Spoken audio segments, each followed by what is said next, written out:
जयनारायण मिश्र आगुआ जमीन खारज होती सुप्रीमकोर्ट रे तेबे सुप्रीमकोर्ट खारज कर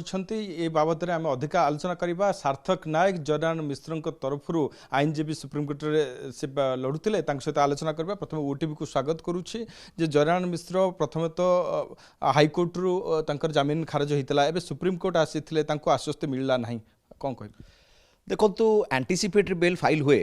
जितेबले गोटे व्यक्ति एंटीसिपेट करे arrest in case of a non bailable offence आज जिते मैटरटी शुणाणी सुप्रीमकोर्ट लिस्ट होता स्टेट गवर्नमेंट वकिल जाकि सुप्रीमकोर्ट कहले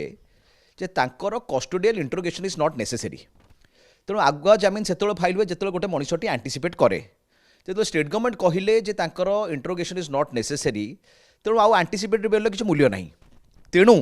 यही सबमिशन को कंसीडर करके सुप्रीमकोर्ट ए मैटरटी को डिस्पोज ऑफ करदे पब्लिक बिहेवियर केमती हवा आवश्यकता रही सुप्रीमकोर्ट एक कथा चेतई देखो नॉर्मली जी जड़े एमएलए हम बा एमपी हम सी गोटे रिजनेबल पब्लिक स्टैंडर्ड मेंटेन करवा उचित किंतु मैटरटी जेहेतु ट्रायल को जाइनी बा को परिस्थिति घटनाटी घटिला नोबडी नोज अबाउट इट तेणु जयनारायण मिश्र जो बैकग्राउंड अच्छी एज ए लेजिस्लेटर सी जड़े भल एमएलए एवं सी पब्लिक लाइफ रे विभिन्न प्रकार कार्यक्रम निजक संपृक्त करती सी हाई पब्लिक स्टैंडर्ड बा एथिक्स मेंटेन करती को इनसीडेंट कौन है से इनसीडेंट रे बैकग्राउंड कौन को परिस्थिति से दिन से घटनाटा होता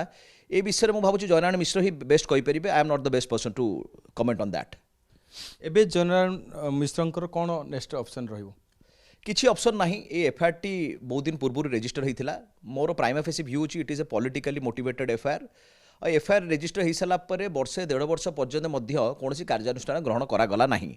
तार अर्थ होची से एफआईआर किसी नथिला मूल्य बा कौन एविडेंस फेविडेंस किसी नथिला सेथिबाई जेतेबेले सेतबेलू जो सरकार थिले सी तांको इंट्रोगेशन करनथिले कारण इंट्रोगेशन करिया पाई बा पचरा उचरा करिया पाई भी प्राइमा फेसी किसी जिनस दरकार जेहेतु वर्षे 1.5 वर्ष अतिबाहित हो गला एवं he was not asked about those questions itself raises question towards the credibility of the FIR गत फेब्रुआरी ये घटना घटीला और बर्तमान जेहेतु एक पाखापाखि गोटे वर्ष हम आपको लेकिन कौन आप सुप्रीमकोर्ट को जनई कि देखो तो सुप्रीमकोर्ट आम जनइलु जे it is a politically motivated case और सुप्रीमकोर्ट यह जनइलु जे आम एंटीसिपेट करुचु आम अरेस्ट हो पारू से जो सरकार थिले किंतु वर्षे पर्यंत कौन कार्यानुष्ठान ग्रहण कर नथिला कारण जितेबाला कौन व्यक्ति कार्यानुष्ठान नब सी एविडेंस को एफआईआर को सबको तर्जमा करके कार्यानुष्ठान नब जदि वर्षे 1.5 वर्ष भितर जयनारायण मिश्र को किसी पचरा उचरा कले ना तार अर्थ होची the case was weak but still am safer साइड्रे जो एंटीसिपेट कलु इलेक्शन बेले किसी भी हो पारे आम सुप्रीमकोर्ट को मूव करूँ सुप्रीमकोर्ट आमको इंटरिम प्रोटेक्शन देते सुप्रीमकोर्ट कहले he cannot be arrested till the next date आज जो मैटरटी लिस्टिंग है